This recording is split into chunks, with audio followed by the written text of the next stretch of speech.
شنګله ټاپ شروړو د دې کلي نوم دی او دلته حقیقت دا دی چې اوس چار چاپېره د غرونو سپین څادر اغوستی دی خو ولې د دې ځای چې کوم مقامي خلک دي د دې ژوند ډېر زیات ګران دی. تاسو که وګورئ ما سره د یو څو ګلالۍ ولاړې دي، دا ورکوټه غوندې کاکونې ولاړ دي.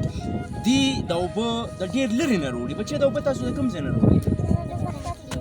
دا د چینې نه راوړئ. دا تاسو هر وخت راوړئ او چې دلته کله باران وي واوره ورېږي بیا څه کوئ؟ بیا هم تاسو ځئ. ښه او تاسو سکولونه وایئ؟ مدرسې ته ځئ، سکولونه نه وایئ؟ ښه او دلته بجلي شته؟ کله وي کله نی که نه؟ هر وخت وي کله روانېږي. ښه ستاسو نوم بچیه؟ شاه حسین. او کور هم دا یو دی؟ کچه کور دی که نه؟ نو دلته یخني ډېره ده که لږه؟ ډېره ده. تاسو اور بلوئ؟ مشکله وي درته؟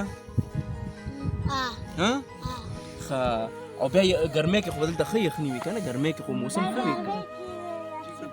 ښه راځئ راځئ راځئ. دا قدرمنو دا د دې حقیقت دا دی د دې ژوند ډېر ګران دی.